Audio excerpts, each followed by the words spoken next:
ہماری بات مان لیں اور ہم آپ کو رہا کرنے کے لیے تیار ہیں، اور آپ ایک ہاں بول دیں، باقی ہم سب کو ہیں۔ کیونکہ اگر عمران خان کے ساتھ مذاکرات نہیں ہو رہے یا مذاکرات نہیں کیے جاتے یا عمران خان صاحب سے آپ لوگ رابطہ نہیں کر رہے، تو پھر امریکہ سے جو اتنے بڑے لوگ آئے تھے ان کو ٹریول کروایا اور وہ پہنچے راتوں رات اسلام آباد راول پنڈی اور پھر پورا دن گزارا، اور اس کے بعد وہ اندر گئے، عمران خان صاحب آپ کے ساتھ سارا دن گزارا، تو کیا وہ امریکہ سے پکنک منانے آئے تھے وہ سارے لوگ؟ اور وہ تو سارے بتا چکے ہیں، ایون آپ کے جو تنویر صاحب ہیں وہ بتا چکے ہیں کہ میں ملاقات کر چکا ہوں، میں گیا تھا، میں بھی گیا تھا، اور ظاہر ہے اس کو تنویر صاحب کو کس نے بھیجنا تھا؟ تو تنویر صاحب کو آپ ہی نے بھیجا تھا، ڈی جی صاحب، اور آپ ہی اس کے روح رواں تھے، آپ ہی سب کچھ کنٹرول کر رہے تھے، اور اس میں کوئی شبہ نہیں ہے۔ اور اس لیے یہ کہنا کہ مذاکرات نہیں ہو رہے، پھر یہ کہ سابق گورنر شاہ فرمان صاحب کو کس نے بھیجا؟ وہ میں نے تو نہیں بھیجا، اور وہ بھی اسی لیے گئے تھے، اور وہ بھی شاہ فرمان صاحب بھی اور ان کے ہم خیال بھی جو ہیں وہ بھی اسی لیے بھیجے تھے، ان کو بھی اس لیے بھیجا تھا کہ جائیں جا کے بات کریں۔ اور پھر علیمہ خان صاحبہ سے اب تک کتنے لوگ مل چکے ہیں، بشرا بی بی کے ساتھ کتنے لوگ رابطہ کر چکے ہیں، اور جب اٹک میں عمران خان صاحب کو پکڑا تھا تو اس وقت کتنے لوگ کیا کیا آفرز کی گئی تھی۔ پھر 8 فروری کی رات عمران خان صاحب کے ساتھ جیل میں کون گیا تھا ملنے؟ محاذ سینئر آدمی گئے تھے، اور وہ گئے، اور اس کے بعد ان کے ساتھ بھی ان کے جونیئر سے ان کی بے عزتی کروائی گئی اور ان کو نشانہ بنایا گیا، ان کو دھمکیاں دلوائی گئیں، اور وہ ایک شریف آدمی ہیں اور وہ بولتے نہیں ہیں، تو ان کو کیا گیا۔ تو اس لیے یہ آپ نہ کہیں کہ آپ جی کسی قسم کے مذاکرات نہیں ہو رہے، آپ فکر نہ کریں، آپ کیوں گھبراتے ہیں؟ یقیناً وہ آپ بہت زیادہ ذرا ہمت پکڑیں، میں تو کہوں گا کہ آپ حیرت ہے کہ آپ ایسی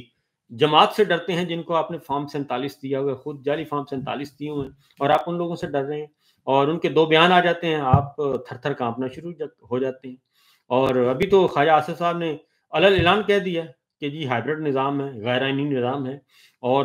سب کچھ ہے، تو اس کے بعد تو پیچھے کچھ رہ ہی نہیں جاتا کہ آپ سیاست میں بھی کر رہے ہیں اور مذاکرات عمران خان کے ساتھ رابطے بھی کر رہے ہیں، ادھر سے پریشر آتا ہے تو آپ کو سٹیٹمنٹ دینا پڑ جاتا ہے۔ تو ایسی باتیں کرنے کی ضرورت نہیں ہے، ایسی باتیں کرنے کا فائدہ کوئی نہیں ہے، بس آپ جس کام پہ لگے ہیں وہ لگے رہیں، اور کیا ہو سکتا ہے۔ باقی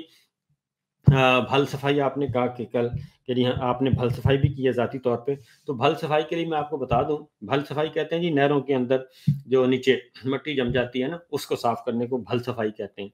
عام عرف عام سب کو، تاکہ کس کو نہیں پتا تو بھل صفائی جو ہے جی،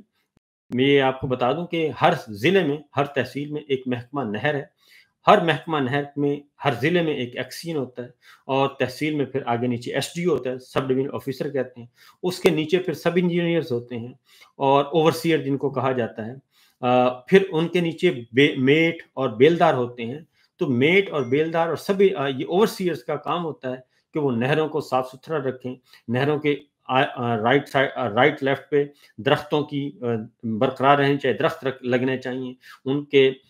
کے مڈ جو ہیں وہ سلامت رہیں، تو یہ سارے کام ان کے ہوتے ہیں۔ یہ بیلدار کا کام ہے، بیلدار اور میٹ کا کام ہے، یہ آپ کا کام نہیں ہے،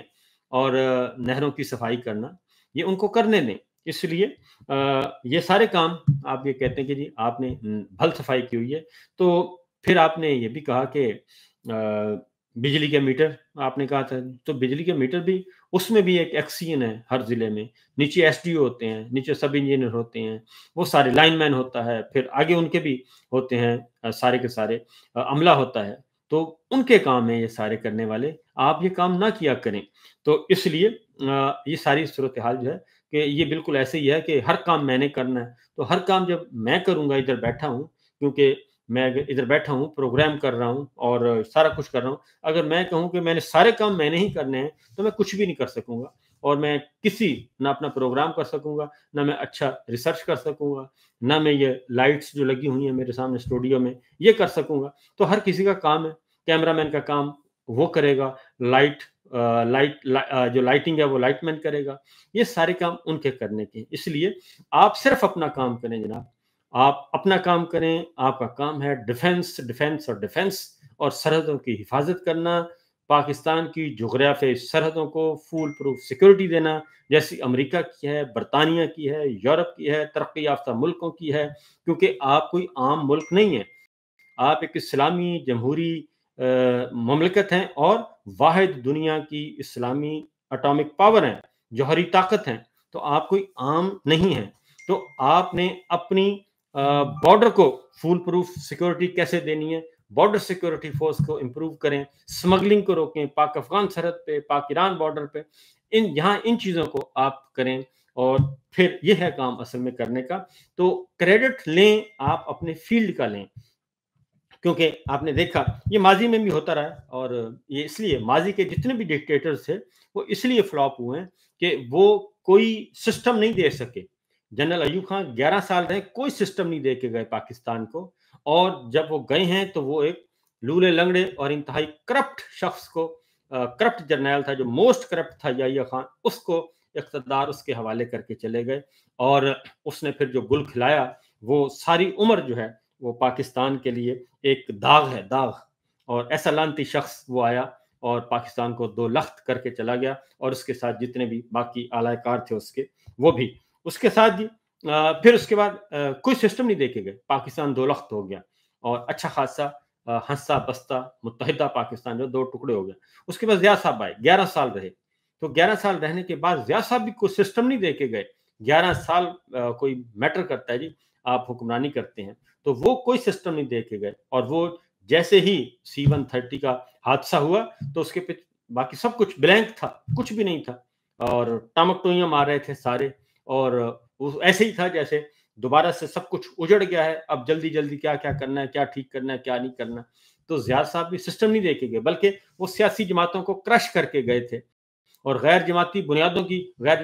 پہ 1985 میں انتخابات کروائے تھے، اور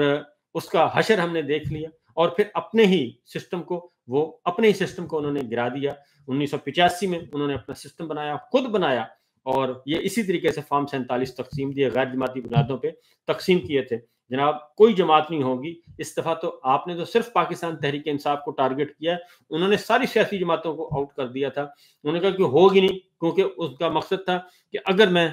جماعتی بنیادوں پہ کراؤں گا تو پیپلز پارٹی جیت جائے گی، اور پیپلز پارٹی کو آنے نہیں دینا، تو انہوں نے کہا کہ غیر جماعتی بنیادوں پہ کروا دیں، تو غیر جماعتی بنیادوں پر الیکشن کروایا 1985 کا، اور اس کے بعد اپنی پسند کا سارا نظام بنایا،